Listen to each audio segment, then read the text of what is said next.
Hello guys, আসসালামু আলাইকুম। কেমন আছেন সবাই? আশা করি সবাই ভালো আছেন। আল্লাহ তাআলার অশেষ রহমতে আমিও অনেক ভালো আছি।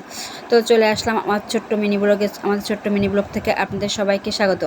তো আমি আজকে কি রান্না করব সব কিছুই আপনাদের সঙ্গে শেয়ার করব।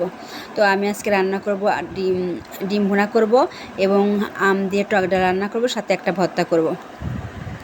তো আমি রান্না করার জন্য সব কিছু গুছিয়ে নিচ্ছি। তো আমি সব কিছু কুটে নেব। এবার আমি যে পেঁয়াজটা কুচি করে নিচ্ছি, টমেটো ভর্তা করার জন্য টমেটোও কেটে নেব।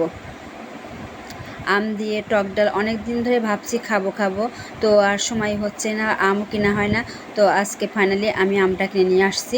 আমি আজকে আম দিয়ে ডাউলটা রান্না করব।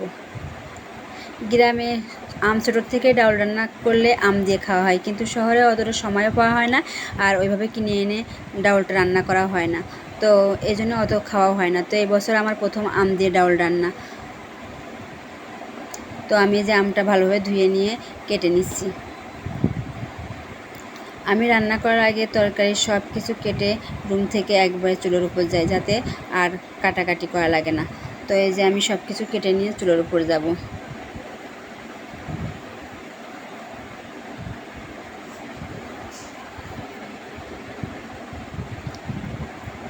তো এই যে আমার আমটা ছোলা হয়ে গেছে। আমি ডিম ভুনা করার জন্য পেঁয়াজ কুচি করে রেখেছি। এবার এর মধ্যে কয়েকটা কাঁচামরিচ কেটে দেব।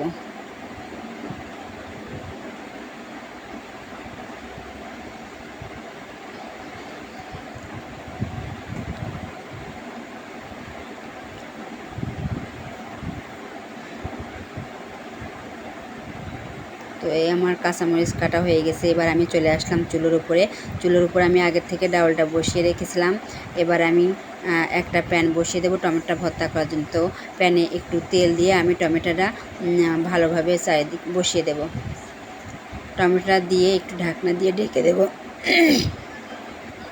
টমেটো ভর্তার মধ্যে কয়েক কোয়া রসুন দিয়ে ভালোভাবে ভেজে নিয়ে সেটাকে টমেটোর ভর্তার সাথে ভর্তা করে দিলে টমেটোর টেস্টটা না অনেক বেশি সুন্দর হয়। তাই আমি টমেটোর মধ্যে যে কয়েক কোয়া রসুন নিয়ে ছেড়ে দিয়েছি এবং এটা দিয়ে আরেকটু নাড়াচাড়া করে আমি এটাকে ঢেকে দেবো। এবার আমি আগে থেকে ডিম বসিয়েছিলাম, ডিমটা আমার সিদ্ধ হয়ে গেছে। ডিমটা আমি ভালোভাবে ছুলে পরিষ্কার করে নেব।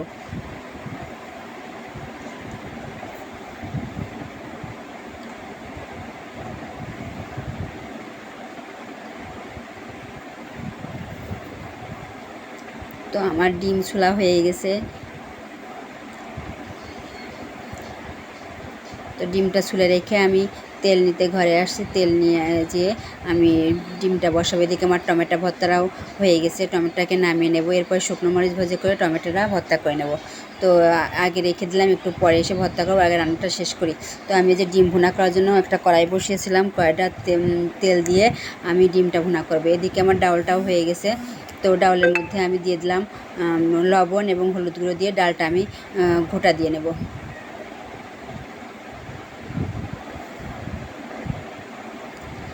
তো আমার ডাউলটা ঘোটা হয়ে গেছে। এবার আমি ডিমটা তেলের পাত দিয়ে ভেজে নেব। আসলে ডিম ভাজিতে আমি সবসময় হলুদ দিই না, কারণ হলুদ দিয়ে ডিমের কালারটা কেমন লালচে করে ফেলে, তাই আমি শুধু লবণ দিয়ে ডিমটা ভাজি করি।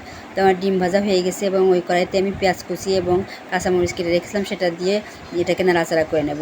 তো পেঁয়াজ কুচি দেওয়া তেলের পাত দেওয়ার পরে একটু লবণ দিয়ে দেওয়ার পরে পেঁয়াজটা তাড়াতাড়ি বাদামি হয়ে যায়। তাই আমি এই যে পেঁয়াজের মধ্যে একটু লবণ দিয়ে আবার ঢাকনা দিয়ে ঢেকে দিলাম। পেঁয়াজটা এবার একটু ঢাকনা খুলে দেখি একটু হালকা বাদামি হয়ে গেছে, আর একটু নাড়াচাড়া করলাম। এই যে আমার পেঁয়াজটা বাদামি কালার হয়ে গেছে। এবার আমি এতে দিয়ে দেবো হলুদের গুঁড়ো, শুকনো মরিচের গুঁড়ো, লবণ, জিরে বাটা। এটাকে দিয়ে পেঁয়াজটা আর একটু ভালোভাবে নাড়াচাড়া করে আমি এটাকে কষানোর জন্য দিয়ে দেবো একটু পানি।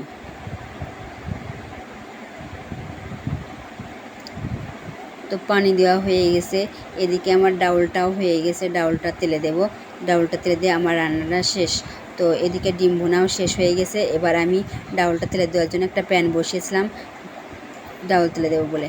তো এই যে আমার ডাউলটাও প্রায় তেলে দেবো। ডিমটাও হয়ে গেছে, ডিমটা নামিয়ে দেবো। এবার এই যে ডাউল তেলে দেওয়া হয়ে গেছে।